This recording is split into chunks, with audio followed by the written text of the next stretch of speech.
Say, what is this? A gag?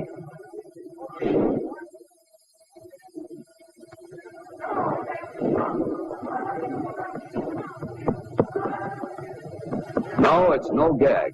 It's as serious as death. It doesn't matter what this civilian does with his time. If he wants to toss a ping pong ball down a bowling alley, it's his business. But in your business, brother, it matters. You just don't use a .45 caliber pistol cartridge like this if you've got a tough job for a walloper like the 105 millimeter howitzer shell. Don't get the wrong idea. They're both good. But they have different jobs to do. Between them lies the whole range of infantry ammunition and all the destruction and death it can produce. These are your tools from now on, soldier. Take a good look at them. 30 caliber carbine.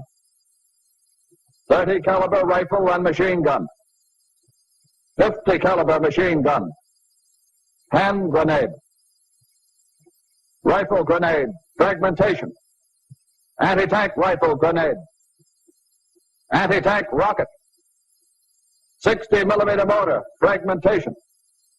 81 millimeter mortar. Fragmentation. 81 millimeter mortar. Demolition. 37 millimeter armor piercing. 57 millimeter armor piercing. Let's look at them one by one and see what you've got on your side. The smallest weapon in the infantry regiment, a .45 caliber automatic pistol. It's a quick-handling, rapid-fire weapon with a real wallop. Beyond 50 yards, it won't penetrate armor, even light armor like this steel helmet. But the heavy slug has terrific shock power. It'll knock a man down almost any time it hits him.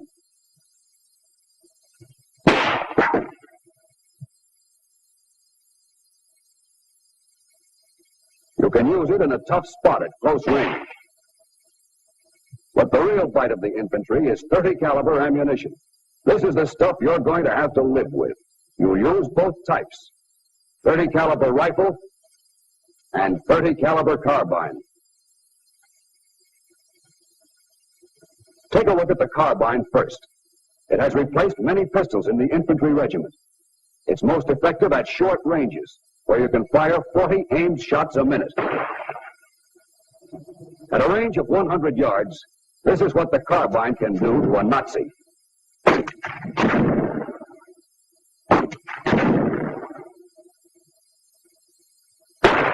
You'd need more than aspirin for that head.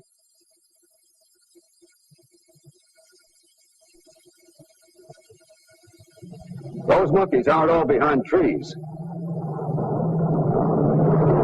Take your time. A lot of these guys are going to be dead if you take your time. Squeeze them off, make it good. Pretty handy, that carbine.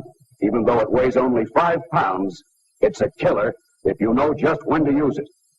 Don't try to knock out a tank with it. But if a truck like this comes along, 5 pounds of carbine can be more effective than a 5-ton roadblock.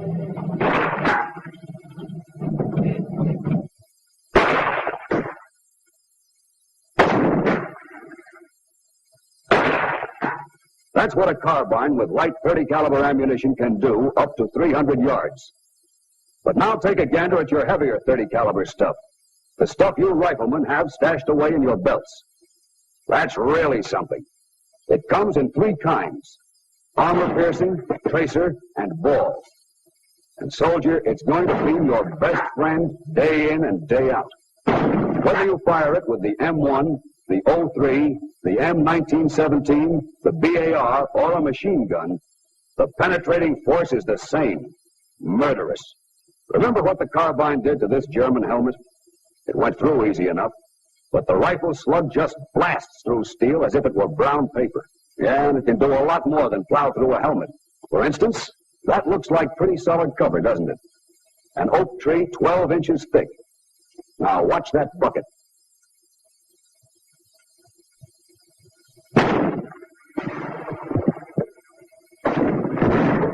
Through the tree, through the bucket. That would make a pretty dead Nazi. Maybe you never realized what that 30 caliber of yours can do. Maybe you forgot. Well, take a look at this concrete wall. It's 4 inches thick. On the range, you find out that your rifle is the most accurate in the world. Now you'll see that it's got a punch to match. Anyone using that wall for cover would do it just once. At ranges up to 200 yards, armor-piercing ammunition can smash through this kind of wall any time, any day.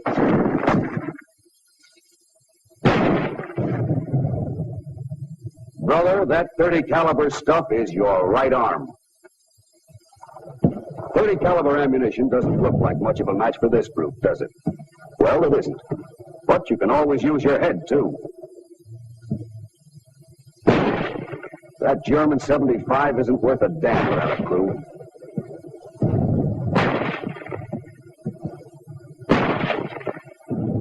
Sure, the gun's still there, but so is your rifle. Plug the recoil mechanism. Or smack him in the eye, knock his sights out. That's a pretty sight, a blind German gun. You can put the clincher on it, knock it out for keeps with an incendiary grenade.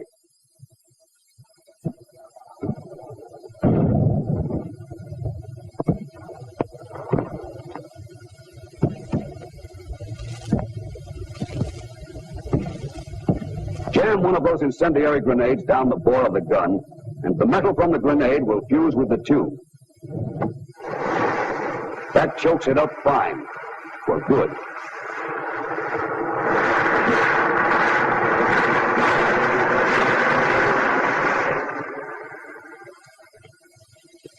Plenty or nothing.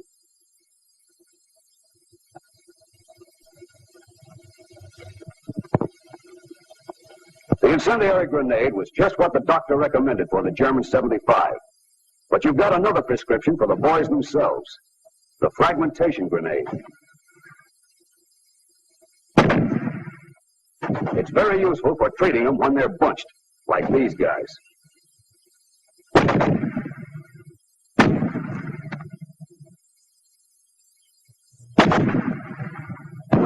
Flying fragments will give them a long rest cure. You've got different grenades for almost any situation. Suppose you're in a spot and want to advance behind a smoke screen. Well, reach into your bag for a white phosphorus hand grenade. It throws burning particles as far as 20 feet.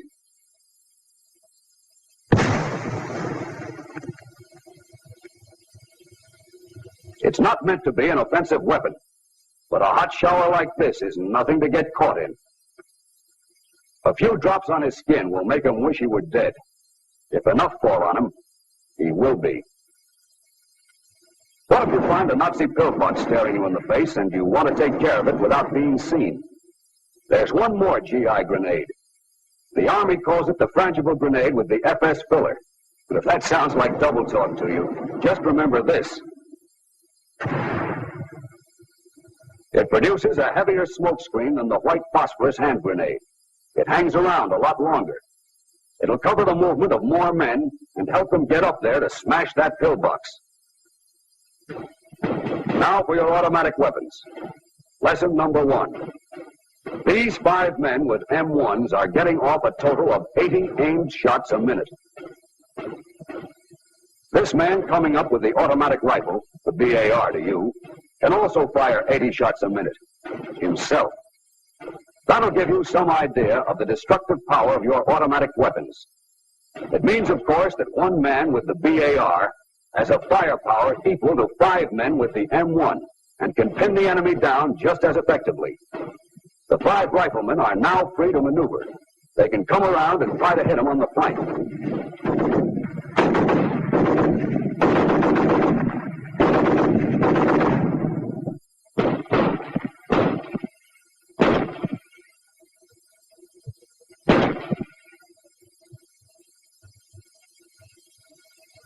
A powerful weapon in the hands of a well-trained man. The BAR, 80 shots a minute. But a machine gun is more powerful than a BAR. Nothing but the best for the master race. And this is a machine gunner's dream. He can mow them down like wheat at 250 rounds a minute.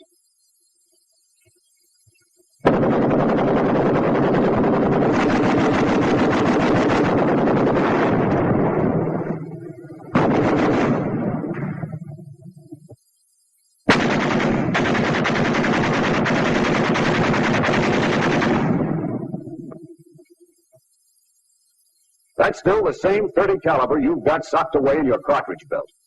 Coming out of your M1, it's deadly, sure. But when it's pouring out of a machine gun, light or heavy, it can make a man look like a sieve in a matter of seconds. Machine guns can tackle all kinds of targets. For example, it's got plenty of pepper for a dish like this.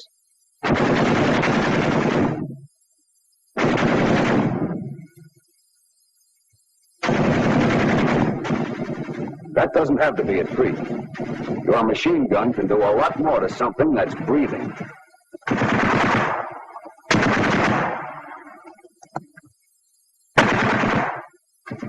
And this won't be a wall much longer.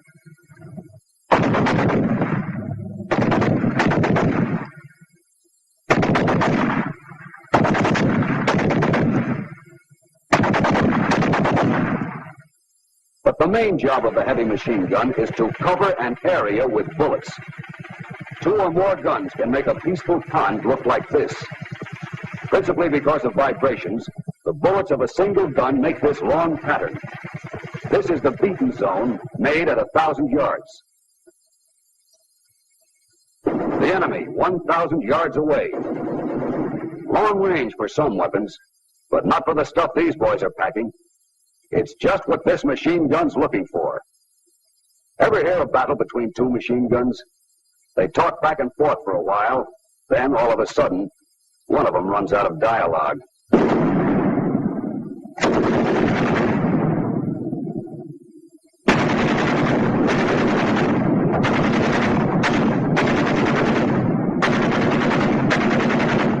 Our machine gun has a good position. It's protected from flat trajectory fire.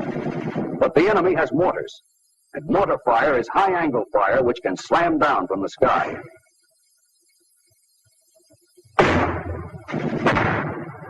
There's only one thing to do in a case like this. Get ready to move to another position. Meanwhile, we have mortars too. 2 kinds. This 81 millimeter, whose shell has an effective radius of 25 yards, and the 60 millimeter, whose shell has an effective radius of 17 yards. Our mortars can take care of the enemy's machine guns, and with the high angle of fire, their mortars as well.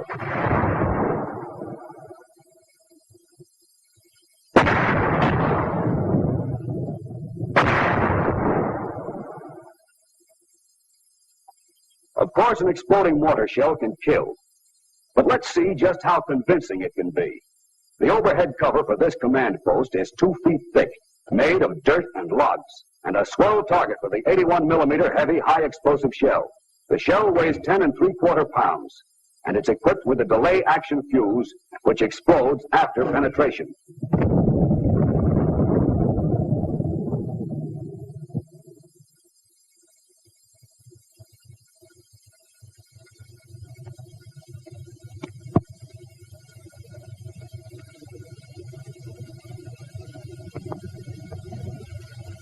The mortar also fires smoke shell.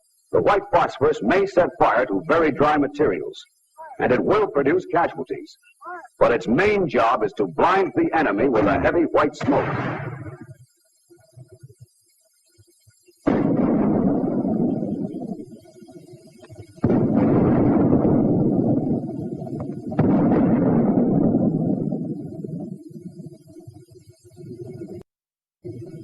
Here come the big boys, the sluggers. Tough? Sure. Powerful armor, heavy firepower, very tough. But they can be taken.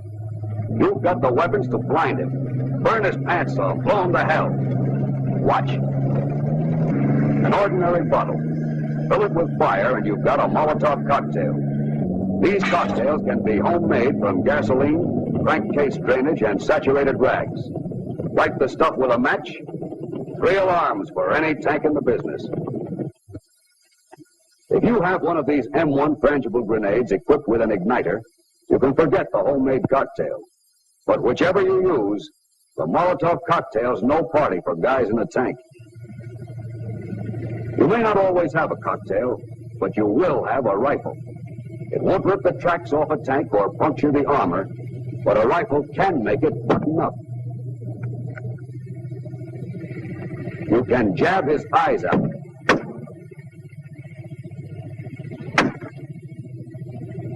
Blind a tank and it's practically out of business. But you don't have to gamble on hitting a target as small as a slit if you've got an anti-tank grenade. This is the most powerful weapon you carry. It makes you a walking arsenal. It weighs 1 1/4 pounds, and it'll do a go-to-hell job on any light or medium tank.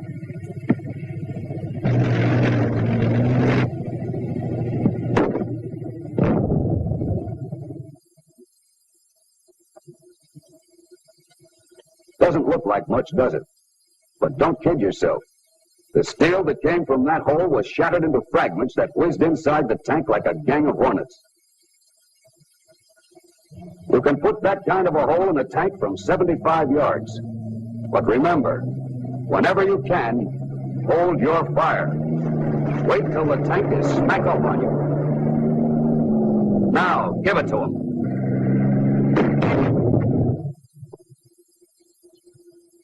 Hit him square where the armor is thinnest, on the rear or side. Don't let the words anti-tank throw you. Watch what it can do to an enemy machine gun packed with plenty of sandbagging.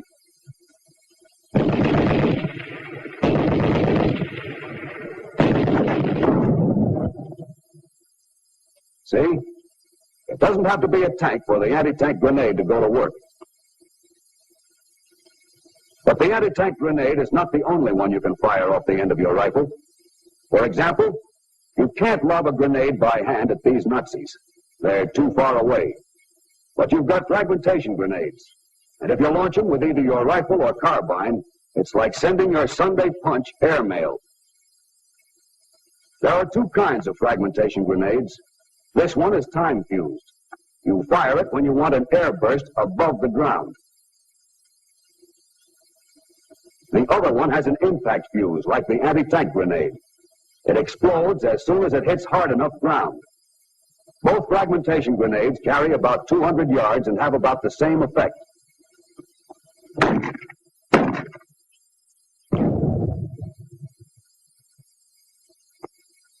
If any of those supermen are within 5 yards of either burst,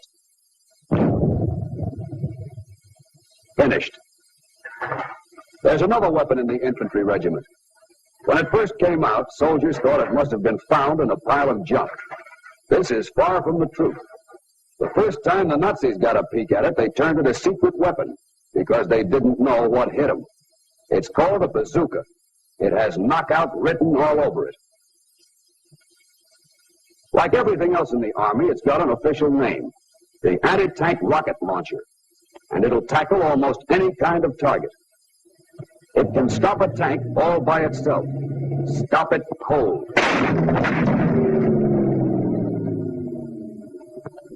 A few on a railroad, and the enemy goes back to mules. A sandbag emplacement is no place for the enemy to hide. Not when he's hiding from the bazooka.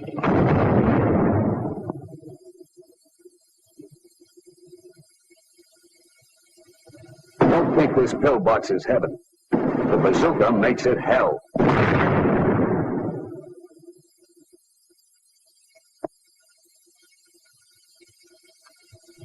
But the bazooka has one special dish, a light or medium tank. It'll knock a hole through the sides of a tank all day, from any range up to 200 yards. Okay, you've seen a rifle smash a vision slit. You know how the anti-tank grenade and the bazooka can plow through armor. Now let's see how the 37mm anti-tank gun earns its keep. Against troop carriers and crew-served weapons, it's effective to about 1,000 yards with high explosive shell. The armor-piercing shell will do the job against tanks to about 400 yards, and against half-tracks and armored cars at ranges up to 1,000 yards. It has a high rate of fire, 30 shots a minute. That means a steady stream of hot steel. Fire! Hey! Fire! Zero lead! Red! Fire! And because of its flat trajectory, it's a real sharpshooter. It can hit a tank square on the button. It won't penetrate a medium tank's front armor, only dent it. But just let the tank turn its side.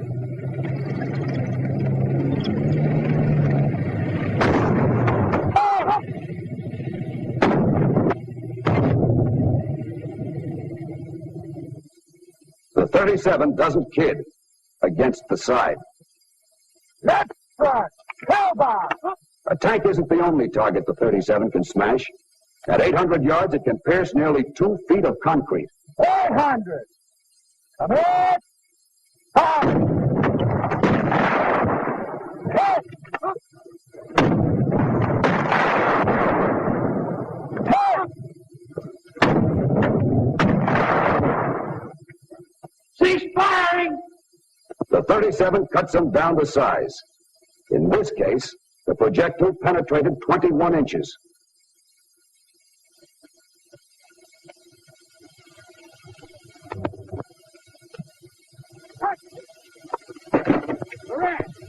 But the 57 millimeter is an even tougher anti-tank gun.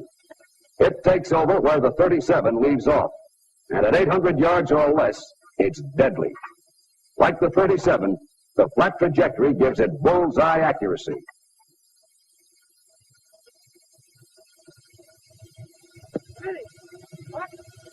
One, 400, zero lead, up! Red, turn!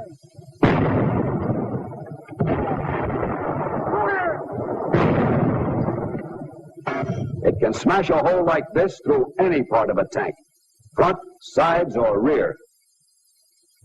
Direction left! It goes for concrete emplacements, too. Right, Silver, 800, red, fire!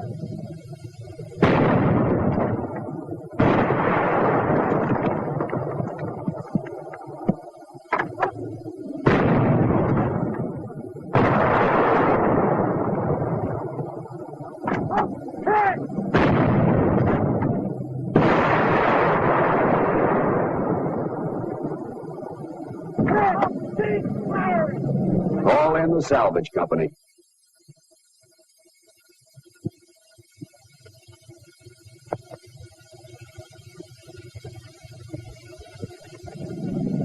Some people say this is an air war. Maybe so. But don't sell short on the infantry.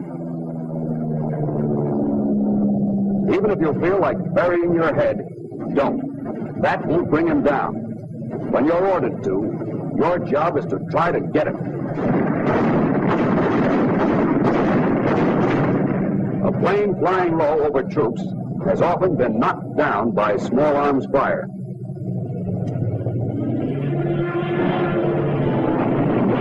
Of course, the infantry doesn't have to rely entirely on its rifles against planes. It has 4 other highly effective anti-aircraft weapons. The BAR,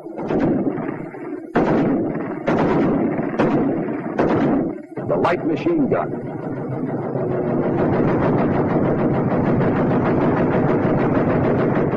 the heavy machine gun,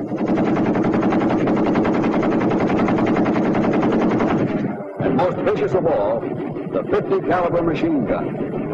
This is the baby flying fortresses protect themselves with. The Nazis hate it, and the 50 has been known to make Jap strafers pretty shy.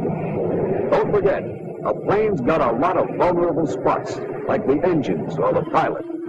So keep that lead hot. Keep it ripping into the sky.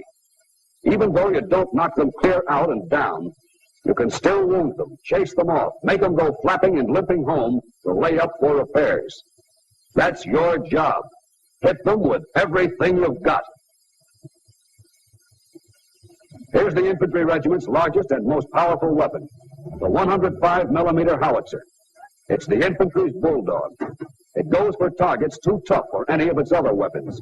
enemy cannon, anti-tank guns, concrete emplacements, roadblocks. Its effective range is nearly 3 miles, and it's light and easy to handle.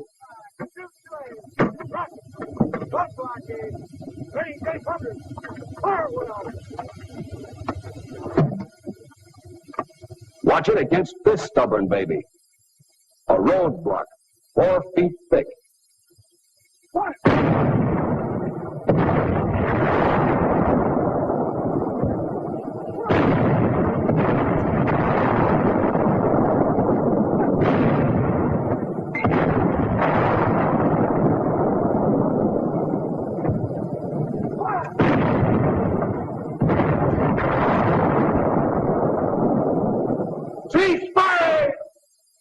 This is the result of only 5 shots.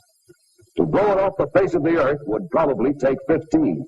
It's a real slugger in street fighting, too, when you have to run the enemy out of a building constructed of solid stuff like this.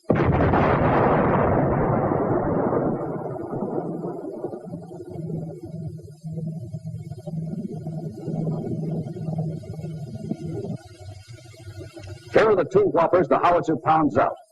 Assassins, both of them. The high-explosive shell for jobs like the roadblock, and the high-explosive anti-tank shell for jobs like this.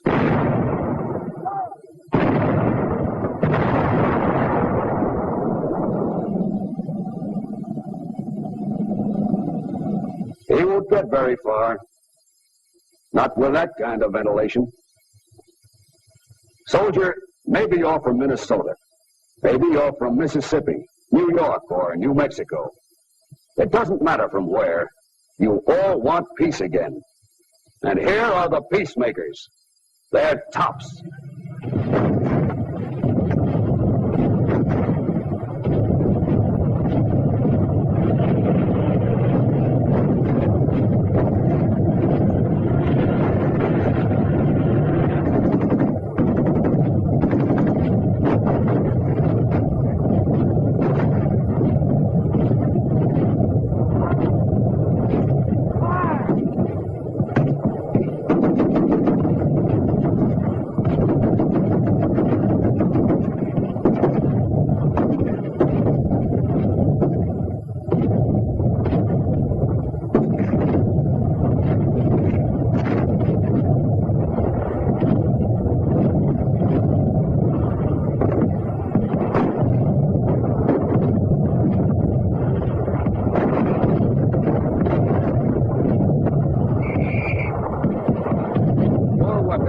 Everything you've seen in this picture and more.